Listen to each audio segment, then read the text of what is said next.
Hi and welcome to the new video on industrial instrumentation and automation.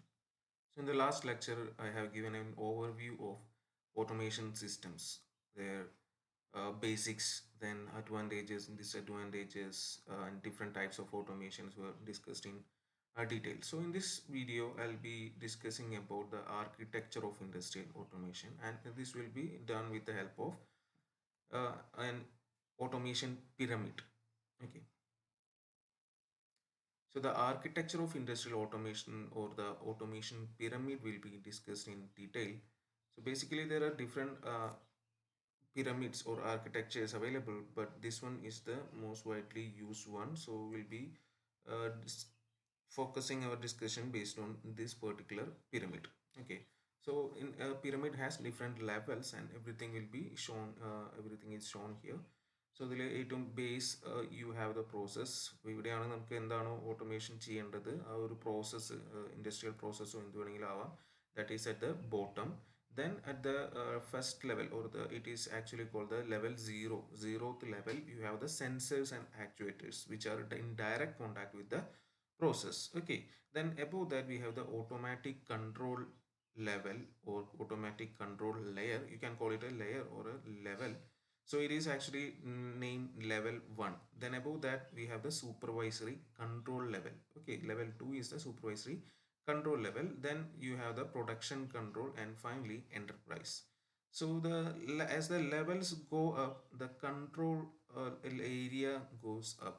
Okay, അപ്പോൾ അതാണ് basically ഇവിടെ സംഭവിക്കുന്നത്. ഏറ്റവും ഡയറക്റ്റ് ഒരു പ്രോസസ്സിൻ്റെ ഇതിനായിട്ട് കോൺടാക്റ്റിൽ നിൽക്കുന്നതാണ് സെൻസേഴ്സും ആക്ച്വേറ്റേഴ്സും. ഇപ്പോൾ ഓരോ സെൻസറും ഓരോ ആക്ച്വേറ്ററും നമുക്കറിയാം ഒരു പെർട്ടിക്കുലർ ഇത് സെൻസ് ചെയ്യാൻ അല്ലെങ്കിൽ ഒരു പെർട്ടിക്കുലർ ഇത് മൂവ്മെൻറ്റിന് വേണ്ടിയിട്ടായിരിക്കാം.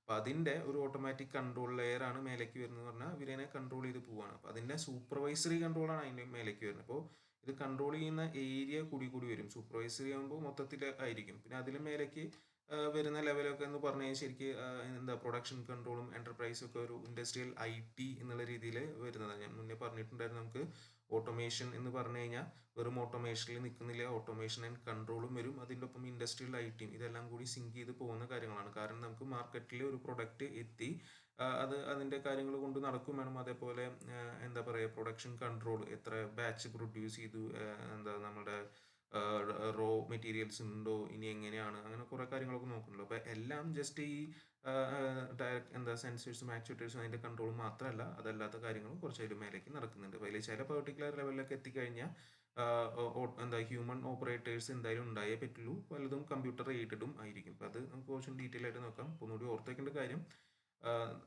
നാല് നാല് പ്ലസ് 1 5 ലെവൽസ് ആണ് പറയുന്നത്. അതിൽ ലെവൽ 0 എന്ന് പറയുന്നത് നമ്മുടെ സെൻസേഴ്സ് ആൻഡ് ആക്ച്വേറ്റേഴ്സ് ആണ്. പിന്നെ level 1 automatic control, level 2 supervisory control, level 3 production control, and level 4 is the at the control at the enterprise level. Okay, ഇപ്പോൾ ഇതിൽ താഴത്തെ ഈ ഒരു രണ്ട് ഇതിനെയാണ് നമ്മൾ ജനറലി ഇൻഡസ്ട്രിയൽ ഓട്ടോമേഷൻ്റെ ഇതിൽ വരുന്നത്. പിന്നെ ഇത് സൂപ്പർവൈസറി കൺട്രോൾ ആണ് ശരിക്കും.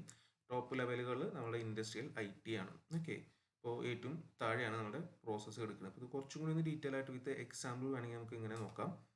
So at the lowest level, that is at level 0, we have the different kinds of sensors, actuators, etc. Then we have the control layer, level 1. level 1 വരുമ്പോൾ PLCയും DCSും ഒക്കെയാണ് ഡിഫറെൻറ്റ് കൺട്രോളേഴ്സ് നമ്മളിവിടെ ഉപയോഗിക്കുന്നത്. PLC programmable logic controller, DCS discrete control system. ഈ ലെവൽസൊക്കെ എന്താ ഈ സെറ്റപ്പുകളൊക്കെയാണ് നമ്മളിവിടെ ഉപയോഗിക്കുന്നത്. Detail ആയിട്ട് നെക്സ്റ്റ് മോഡ്യൂളിൽ നമ്മൾ പഠിക്കും. അത്യാവശ്യം ഡീറ്റെയിൽ ആയിട്ട് PLC ആൻഡ് DCS ഒരു ഇൻട്രൊഡക്ഷൻ എന്നുള്ള രീതിയിലാണ് ടോപ്പിക് ഇൻക്ലൂഡ് ചെയ്തിട്ടുള്ളത്. എന്നാലും സാമാന്യം ബേസിക് ഡീറ്റെയിൽസ് എല്ലാം അവിടെ പറയുന്നതാണ്. Then at the next level, that is at level 2, we have the supervisory control. Supervisory control normally SCADA systems ആണ് മെയിൻലി ഉപയോഗിക്കുന്നത്. SCADA, supervisory control and data acquisition systems. HMI എന്ന് പറഞ്ഞാൽ ഹ്യൂമൻ മെഷീൻ ഇൻ്റർഫേസ് ആണ്. ഇവിടെ നമുക്ക് operator വന്നു. അപ്പോൾ ഇവിടെയൊക്കെ താഴെയൊന്നും ഓപ്പറേറ്റർ ഇല്ല. എന്താ just close loop automatic control system. അപ്പോൾ ഇവിടെ ഹ്യൂമൻ ഓപ്പറേറ്റർ ഉണ്ടാവും, അയാൾക്ക് ഇൻ്റർഫേസ് ഹ്യൂമൻ മെഷീൻ ഇൻ്റർഫേസ് ഉണ്ടാവും, അതുവഴി എന്തെങ്കിലും കൺട്രോൾ. അതാണ് HMI എന്ന് പറയുന്നത്. അപ്പോൾ HMI അതും നമുക്ക് സ്കാഡൊക്കെ വരുമ്പോൾ കുറച്ചും കൂടി ഡീറ്റെയിൽ ആയിട്ട് നമുക്ക് നോക്കാം. ദെൻ നെക്സ്റ്റ് ലെവൽ വരുന്നതാണ് MES ആണ്. MES നമ്മൾ സൂപ്പർവൈസറുടെയും മേലേക്ക് കയറി. നേരത്തെ നമ്മൾ ഓൾറെഡി കണ്ടിട്ടുണ്ടായിരുന്നതാണ്. സോറി, എന്താ പറയുക, പ്രൊഡക്ഷൻ കൺട്രോൾ ആണ്.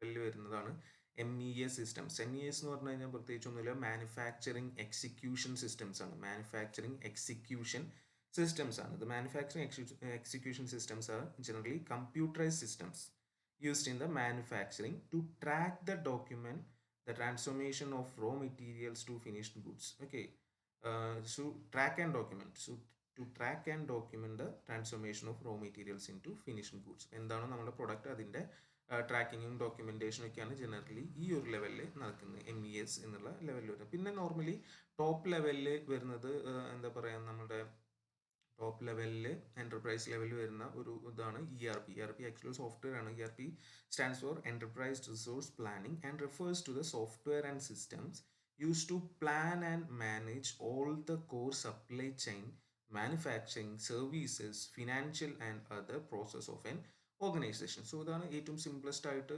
അതിൻ്റെ വിത്ത് എക്സാമ്പിൾസ് പറഞ്ഞാണ്. അപ്പോൾ ഇനി ആദ്യം നമ്മളൊന്ന് വളരെ ബ്രീഫായിട്ടൊന്ന് ഓരോ ലെവലുകളും പറഞ്ഞു പോയിട്ട് കുറച്ചുകൂടി ഡീറ്റെയിൽ ആയിട്ടും കൂടി ഒന്ന് ഡിസ്കസ് ചെയ്യാം. അപ്പോൾ നമുക്കത് എന്താ ആൻസർ ചെയ്യുന്നത്, ഇപ്പോൾ നിങ്ങൾക്കൊരു എക്സാം പോയിന്റ് ഓഫ് വ്യൂവിലാണെങ്കിൽ നിങ്ങൾക്ക് അതിൻ്റെ മാർക്കിനനുസരിച്ച് ഏത് ചൂസ് ചെയ്യണം എന്നുള്ളത് പറയാം. അപ്പോൾ ജസ്റ്റ് ആദ്യം പറയുന്നത് ഒരു ബ്രീഫ് രീതിയിലാണ്, ഒരു 5 മാർക്കിൻ്റെ ക്വസ്റ്റ്യൻ ആൻസർ ചെയ്യാമെന്നുള്ള രീതിയിലായിരിക്കും. അത് കഴിഞ്ഞിട്ട് കുറച്ചൊന്ന് ഡീറ്റെയിൽ ആയിട്ട് നമ്മളെല്ലാം പറഞ്ഞു പോകുന്നുണ്ട്. Okay, so the industrial automation systems are organised hierarchically. So നമുക്കത് കാണാം, ഹൈറാർക്കിയിലാണ്. മേലേക്ക് പോകും തോറും ലെവല് എന്താ പറയുക, ഇത് ചുരുങ്ങി വരികയാണ് എന്ന് പറഞ്ഞു കഴിഞ്ഞാൽ അവിടുത്തെ ഇൻസ്ട്രുമെൻറ്റ് ആ ഒരു സെറ്റപ്പ് ചുരുങ്ങി വരികയാണെങ്കിലും എന്ത് കൂടി വരികയാണ്, കൺട്രോൾ കൂടി വരികയാണ്. വൈഡ് ഏരിയനെയാണ് കൺട്രോൾ ചെയ്യുന്നുണ്ടാവും. ഏറ്റവും മേലെ ERP റിസോഴ്സ് എന്താ പറയുക, മൊത്തത്തിനെയാണ് അത് കൺട്രോൾ വരുന്നത്. അപ്പോൾ ആ രീതിക്ക് okay.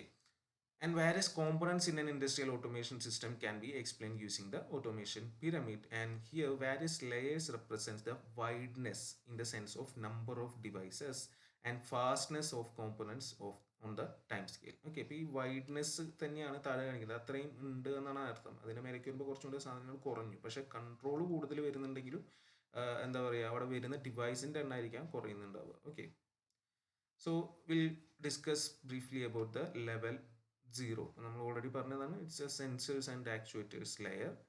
So this layer is closest to the process. ഇതിൻ്റെ ജസ്റ്റ് ബിലോ ആയിരുന്നു നമ്മൾ പ്രോസസ്സ് അവിടെ പറഞ്ഞിട്ടുണ്ടായിരുന്നു. എന്താണ് ഇൻഡസ്ട്രിയൽ പ്രോസസ് എന്ന് പറഞ്ഞാൽ അതാണ് താഴെ ഉണ്ടാവും. അപ്പോൾ അതിനായിട്ട് ഡയറക്റ്റ് കോൺടാക്ട് വരുന്നത് processes and machines use to translate the signals so that the signals can be derived from processes for analysis and decisions, and hence control signal can be applied to the process. ഇപ്പോൾ നമുക്കറിയാം എന്തിനു വേണ്ടിയിട്ടാണ് sensors വെച്ചിട്ടുള്ളതെന്ന് പറഞ്ഞു. ആക്ച്വേറ്റേഴ്സും sensors ഒന്ന് convert ചെയ്യും physical പാരാമീറ്റേഴ്സിനെ ഇലക്ട്രിക്കലായിട്ട് control സിസ്റ്റത്തിൽ through പോയിട്ട് അതിന് പ്രോപ്പറായിട്ട് ഡിസിഷൻ എടുത്ത് ഫൈനൽ ആക്ച്വേഷൻ നടത്തുന്നത്. അപ്പോൾ അത് തന്നെയാണ് അവിടെ ഉദ്ദേശിക്കുന്നത്.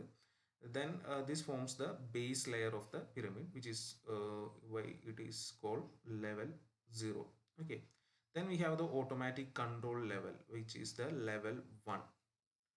So in this layer it consists of automatic control and monitoring system. Automatic control and monitoring systems like PLCs and DCS, which drive the actuators using the process information given by the sensors. So ഇവിടുന്ന് കിട്ടുന്ന information വെച്ചിട്ടാണ് ഇവർ control ചെയ്യുന്നത് എന്നുള്ളതാണ്. So it is termed as level 1.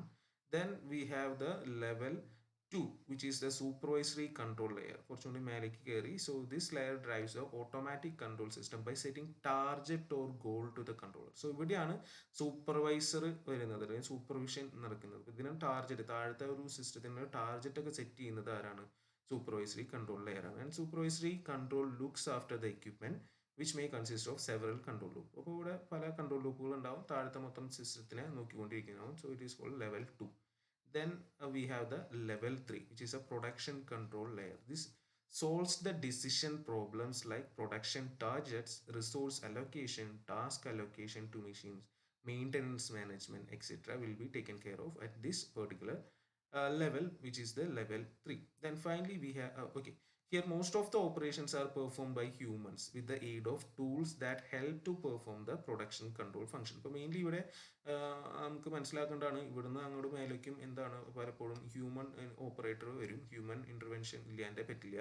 So the operations are performed by humans with the aid of tools that help perform the production control functions. MES പോലെയുള്ള ഇത് വെച്ചിട്ട് നമുക്ക് ഹെൽപ്പ് ചെയ്യുന്ന രീതിയിൽ കാര്യങ്ങൾ നടക്കുന്നു. Then finally we have the enterprise control layer. This deals less technical and more commercial activities like management of supply, demand, cash flow, product marketing, etc. അപ്പോൾ technical ആയിട്ടുള്ള ആക്ടിവിറ്റീസ് ഒന്നല്ല, എല്ലാം കൊമേഴ്ഷ്യൽ ആയിട്ടുള്ള ടോപ്പ് ലെവൽ ആക്ടിവിറ്റീസ് ആണ് വരുന്നത്. And it is term the level 4 or layer 4.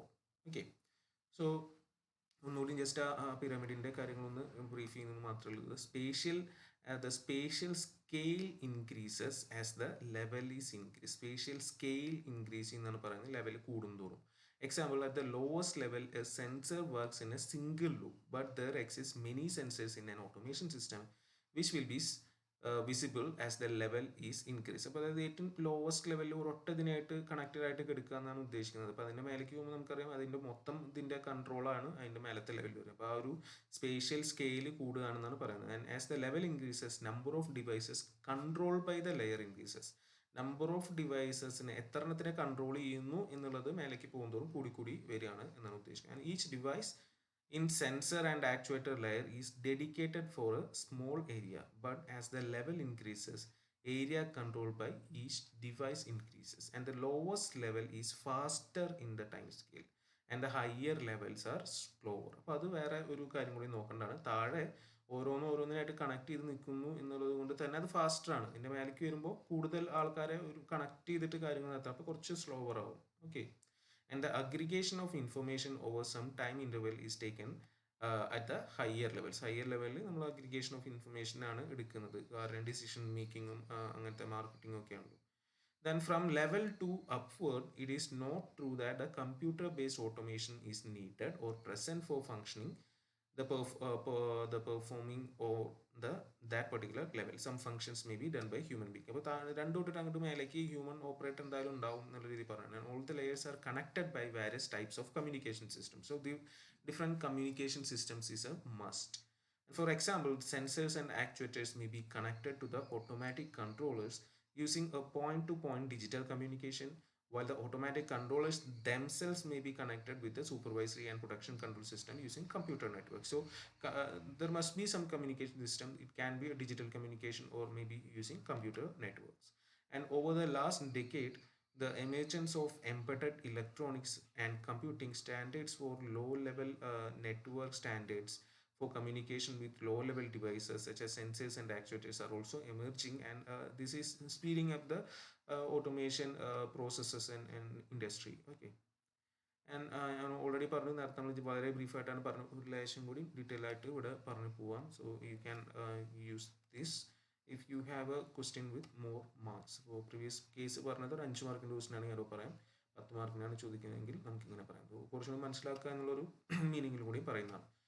So layer 1 എന്നോ layer എന്നോ level എന്നോ എന്ത് വേണമെങ്കിലും യൂസ് ചെയ്യാം. തൽക്കാലം ഞാനിപ്പോൾ ഉപയോഗിക്കുന്നത് ലെയർ എന്നാണ്. So layer 0 which is level 0, sensing and actuation elements.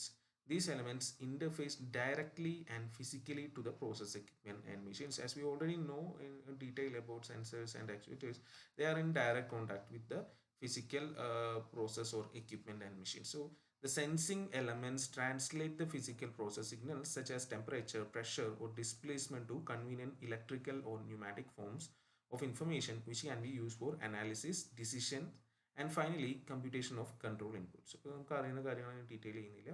So these computed control inputs, which again are in convenient electrical or pneumatic form of information, need to be converted to physical process inputs such as heat, force, or flow rate before they can be applied to the desired changes in the process output. Already നമ്മൾ physical sense ചെയ്ത് electrical ആക്കി അവിടെ processing കഴിഞ്ഞ് തിരിച്ചു വരുമ്പോൾ വീണ്ടും ആ ഒരു ഫോമിലോട്ട് മാറ്റണം. Such physical control inputs are provided to the actuation elements. അപ്പോൾ അത് actuation elements, actuators ആണ് അവിടെ അവസാനം നിൽക്കുന്നത്. അപ്പോൾ അവർക്കാണ് ഈ ഫിസിക്കൽ ഇൻപുട്സ് കിട്ടുന്നത്. സോ ഇത് ജസ്റ്റ് ഒരു ഇത് കാണിക്കുന്നത് മാത്രമല്ല, ഒരു മീഡിയം ഉണ്ട്, അതിലൊരു സെൻസിങ് എലമെന്റ് ഉണ്ടാവും. നമുക്കറിയുന്ന കാര്യങ്ങളാണ് മീഡിയം, മുന്നത്തെ മൊഡ്യൂളുകളിൽ പഠിച്ചിട്ടുള്ളതാണ്. Sensing element which will sense or convert the physical to electrical. Then there will be a signal conditioning element which will make the signal better, then or smoother, or will improve the magnitude or the whatever. Then signal processing element will be there. Finally the target signal handling element. It അവസാനത് target signal handling എലമെന്റിലോട്ട് എത്തുന്നു. അപ്പോൾ ഇത് sensing portion എന്നുള്ള രീതിയിൽ. അതേപോലെ തന്നെ നമുക്ക് അവിടെ ആക്ച്വേഷനും വരണം. തിരിച്ച പ്രോസസ്സിൽ അത് എങ്ങനെ ചെയ്യും എന്നുള്ളത്. അപ്പോൾ signal processing element, then power amplifying element ഒന്ന് ആംപ്ലിഫൈ ചെയ്യേണ്ടി വരും, ദെൻ വാരിയബിൾ കൺവേർഷൻ എലമെൻറ്റ് അതിനെ തിരിച്ച് കൺവേർട്ട് ചെയ്തു എനർജി കൺവേർഷൻ എലമെൻറ്റ് ഏത് ഫോമിലേക്ക് ആണ് വെച്ച് കഴിഞ്ഞാൽ അതിലേക്ക് മാറ്റി അവസാനം നമ്മുടെ പ്രോസസ്സിൽ കൊണ്ടുവന്ന് അത് ഇംപ്ലിമെൻറ്റ് ചെയ്യുന്നു. Okay, so that's all about level or 0 or layer 0. Then we are at layer 1, which is industrial control system. So controllers are essentially element that accept command signal from human operator or supervised systems, as well as feedback from the process sensors and produce or compute signals that are fed to the actuators. അപ്പോൾ ഇവിടെ controllers എന്താ ചെയ്യുന്നത് വെച്ച് കഴിഞ്ഞാൽ, controller എന്ന് പറഞ്ഞു കഴിഞ്ഞാൽ basically നമ്മൾ എപ്പോഴും ഓർത്തേക്കേണ്ട ഒരു കാര്യം, controllers does some sort of energy management. So they are basically energy managers. They control the energy flow, or they will manage the energy. അപ്പോൾ അതാണ് ഒരു കൺട്രോളർ ചെയ്യുന്നത്. അല്ലാണ്ട് വേറെ പ്രത്യേകിച്ച് കൺട്രോളറൊന്നും ചെയ്യുന്നില്ല. ഇവിടുന്ന് വരുന്ന എനർജിനെ എത്ര അപ്പുറത്തേക്ക് കൊടുക്കാം എന്നുള്ളതാണ് കൺട്രോളർ ചെയ്യുന്നത്, അല്ലെങ്കിൽ മാനേജ് ചെയ്യുന്നത്. സോ ബേസിക്കലി ഇവിടെ പറയുന്നത് കൺട്രോളർ രണ്ട് ഇൻപുട്ടുകളാണ് വരുന്നത്: accept command signal from the human operator or supervisory system, as well as feedback from the process. അപ്പോൾ ഫീഡ്ബാക്ക് സിഗ്നലുകൾ വരുന്നുണ്ട്, സെൻസർ ഡാറ്റയും വരുന്നുണ്ട്, നമ്മളോട് കൊടുത്തിട്ടുള്ള കൺട്രോളും ഉണ്ടാവും. ഇത് രണ്ടും കൂടി നോക്കി എന്താണ് ചെയ്യേണ്ടത് എന്നുള്ള ഡിസിഷൻ എടുത്ത് അത് ആക്ച്വേറ്റർ വഴി നടത്തുന്ന ആളാണ് ഈ കൺട്രോളർ. സോ ഈ ആക്ച്വേറ്ററിന് വഴി നടത്തുമ്പോഴാണ് ഞാൻ പറഞ്ഞ എനർജി മാനേജ്മെന്റ് എന്നുള്ള ഒരു കാര്യം വരുന്നത്. So controller basically does some sort of energy management. അപ്പോൾ അതൊന്ന് ഓർത്ത് വെച്ചാൽ മതി, അതിവിടെ എഴുതിയിട്ടില്ല എന്തായാലും. That is the most important thing. Then the control system can be mainly divided into two kinds: continuous control or sequence or logic control. So continuous control ഉണ്ട്, sequence or logic control ഉണ്ട്. So ഇതാണ് നമ്മുടെ basic ഒരു continuous control system എന്നുള്ള രീതിയിൽ നമുക്കിവിടെ കാണാം. ഇത് മുന്നേ കണ്ടിട്ടുള്ളത് തന്നെയായിരിക്കും ഈ ഒരു കൺട്രോൾ ലൂപ്പ് എന്ന് പറയുന്നത്, പലപ്പോഴായിട്ട് കണ്ടിട്ടുള്ള കാര്യം തന്നെയായിരിക്കും, തന്നെയാണ് ഇവിടെ കാണിച്ചിട്ടുള്ളത്. This is actually generally termed as automatic control or process control or feedback control, etc. Here the controller objective is to provide such inputs to the plant such that output y of t follows the input r of t as closely as possible. Here r of t is the command or reference or set point. So the output should follow the command or reference or set point. That is the thing that we want to establish. Y of t should be equal to r of t. Okay, so this must be done as quickly as possible also. And and from the figure you can see the common control loop with its elements, namely the controller. Here you can see a controller with a transfer function GCS or GC of S, then an actuator with a GA of S, then there you have a sensor GS of S sensor, then this is actually the plant. Okay, so here some signals that exist at various points of the systems are also marked, which are the disturbances. So the actuator may have some disturbance DI, then again the plant will also have some disturbance DO. Again at the input sensor terminal also you may have some disturbances like DS. Okay, so ഇതൊക്കെ നോക്കിക്കൊണ്ട് ഇതിനെ നമുക്ക് എന്ത് ചെയ്യണം, പ്രോപ്പറായിട്ട് control ചെയ്ത് കൊണ്ട് പോകണം. അതാണ് ഇവിടുത്തെ മെയിൻ ആയിട്ടുള്ള കാര്യങ്ങൾ വരുന്നത്. ഓക്കെ, അപ്പോൾ the difficulties in achieving the performance objective is mainly due to the unavoidable disturbances due to load variations and other external factors, as well as sensor noise, which is DS. Here it is shown as DS, the complexity, the possible instability, then uncertainty and variability in the plant dynamics, as well as limitations in the actuator capabilities. അപ്പോൾ ഇതൊക്കെ കൂടി നോക്കിക്കൊണ്ട് നമുക്ക് ഇവിടെ എന്ത് ചെയ്തു പോകണം, ഇതിനെ മാക്സിമം എന്താ ഈ I of T almost equal to R of T ആക്കി കൊണ്ടുപോകണം. അപ്പോൾ ഇതാണ് നമ്മൾ നോർമൽ എപ്പോഴും കാണുന്ന ഒരു കൺട്രോൾ സിസ്റ്റമാണ്. അപ്പോൾ ഇതാണ് കണ്ടിന്യൂസ് കൺട്രോൾ. കണ്ടിന്യൂസ് ആയിട്ട് മോണിറ്ററിങ്ങും അതിനനുസരിച്ചുള്ള റീഅറേഞ്ച്മെന്റുകളും ഇവിടെ നടന്നുകൊണ്ടിരിക്കുന്നു. അപ്പോൾ കണ്ടിന്യൂസ് ആയിട്ടുള്ള സെൻസറും ഡാറ്റയും വന്നുകൊണ്ടിരിക്കും, കണ്ടിന്യൂസ് ആയിട്ട് ഇത് വർക്ക് ചെയ്തുകൊണ്ടിരിക്കുന്നത്. That's about continuous control. അപ്പോൾ ഈ പറഞ്ഞ കാര്യങ്ങൾ തന്നെയാണ് ഇവിടെ എഴുതി വെച്ചിട്ടുള്ളത്. Often called as automatic control, process control, feedback control. Here the controller objective is to provide such inputs to the plant such that output y of t follows the input r of t as closely as possible in value and over time. And the main features of a continuous control are controls analog continuous process variables like temperature, pressure. So mainly it controls the continuous variables എപ്പോഴും മാറിക്കൊണ്ടിരിക്കുന്ന temperature pressure പോലുള്ള അതിനെ control ചെയ്യാനാണ് continuous control system ഉപയോഗിക്കുന്നത്. It is close loop control. It track or hold the set point. Track if the set point changes and hold if it is constant. അപ്പോൾ mainly എന്താ track and hold control എന്ന് പറയാം. അപ്പോൾ set point change ചെയ്യുമ്പോൾ അതിനെ track ചെയ്ത് okay ആയി കഴിഞ്ഞാൽ ഹോൾഡ് ചെയ്യും. ദെൻ റിജക്ട് ഡിസ്റ്റർബൻസസ്, നേരത്തെ പറഞ്ഞ ഡിസ്റ്റർബൻസിനൊക്കെ റിജക്ട് ചെയ്യാനുള്ള ഫീച്ചർ ഉണ്ട്. നോർമലി ഇതിൽ ജനറിക് PID സിസ്റ്റംസ് ഒക്കെയാണ് യൂസ് ചെയ്യുന്നത്. ട്യൂണബിൾ ആണ്. PID കൺട്രോളിൽ KP KD വാല്യൂസ് നമുക്ക് ട്യൂൺ ചെയ്യാം. And implemented using dedicated digital real time system. Dedicated digital real time systems use ചെയ്ത് ഇംപ്ലിമെന്റ് ചെയ്യാം. കമ്പാരിറ്റീവ്ലി ഇൻഎക്സ്പെൻസീവ് ആണ്. Less than 5% cost of the plan. മൊത്തം ഓവറോൾ പ്ലാൻ കോസ്റ്റിന് ഒരു less than 5% വരുള്ളൂ. That is continuous. Now we have the sequence or logic control. Sequence അല്ലെങ്കിൽ logic controllers വരുന്നുണ്ട്. Many control applications do not involve analog process variables.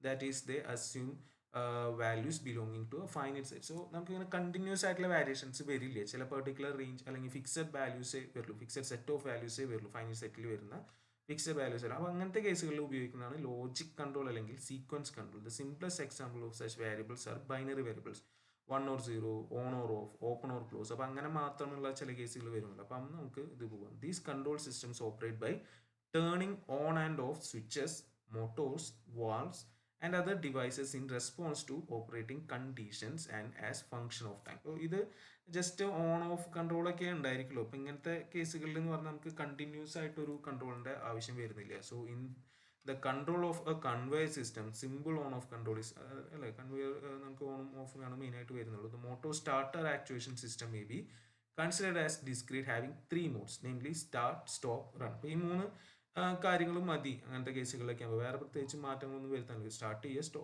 Run ചെയ്യുക, stop ചെയ്യുക മാത്രമേ ഉള്ളൂ. So modern controller device used extensively for sequence control today in transfer line robotics, process control, and many other automated systems is a programmable logic control, PLC. Programmable logic control ആണ് mainly sequence or logic control വരുന്നത്. That we will discuss about it in detail in the next module. Okay, so that is sequence control or logic control. And the main features are the control of discrete valued processes or process variable can be done. It is basically an on-off control, high, medium, low control. Then discrete sensing like limit switch, pressure switch, photo switch are enough, and alarm can be done. Then PLC or industrial PC, dedicated processor based devices are used. No tuning is needed unless the control logic changes. So basically only tuning in the ആവശ്യമില്ല, മറ്റേ PID യിലത്തൊക്കെ പോലെ.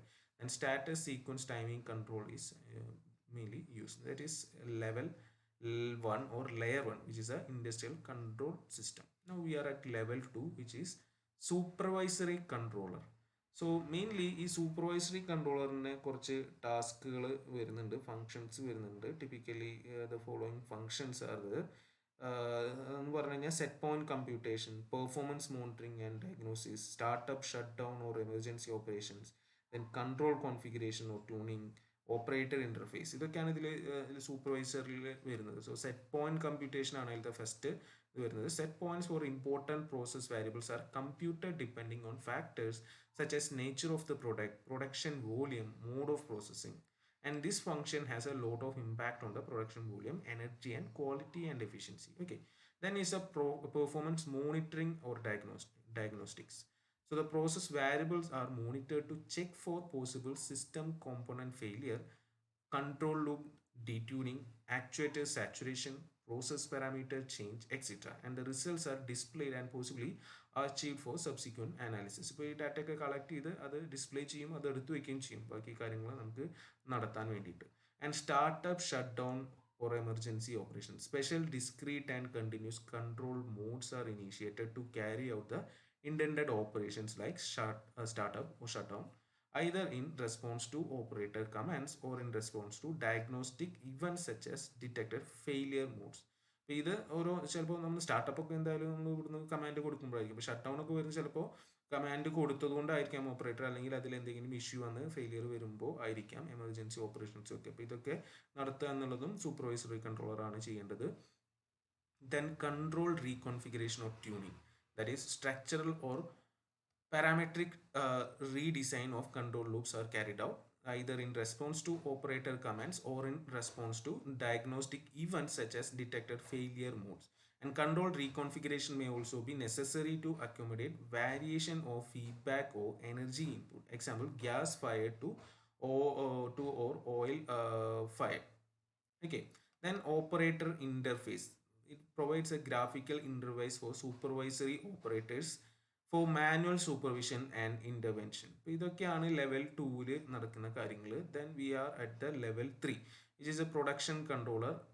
Here it have functions like process scheduling, material handling, maintenance management, inventory management, quality management. So ഇതൊക്കെ നമുക്ക് അറിയാവുന്ന കാര്യങ്ങളാണ്. Process scheduling എന്ന് പറഞ്ഞു കഴിഞ്ഞാൽ depending on the sequence of operations to be carried out on the existing batches of product, processing resource availability for optimal resource utilization. Maintenance management എന്ന് പറഞ്ഞു കഴിഞ്ഞാൽ decision process related to the detection and deployment of maintenance operations. Inventory management എന്ന് പറഞ്ഞാൽ decision processes related to monitoring of inventory status of raw material, finished goods, etc., and deployment of operations related to their management. ഇപ്പോൾ ഇതെല്ലാം mainly മാനേജ്മെന്റിന്റെ കാര്യങ്ങളാണ് ഇവിടെ വരുന്നത് level 3 വരുന്നത്. Final level 4 top level enterprise ലെവലാണ്. Controller deals less technical and more commercial activities like management of supply, management of demand, management of cash flow, product marketing etcetera. Okay, ഇത്രയാണ് മെയിനായിട്ട് നമുക്ക് ഈ ഒരു ആർക്കിടെക്ചറിൽ പറയേണ്ട കാര്യങ്ങൾ വരുന്നത്. ഓക്കെ.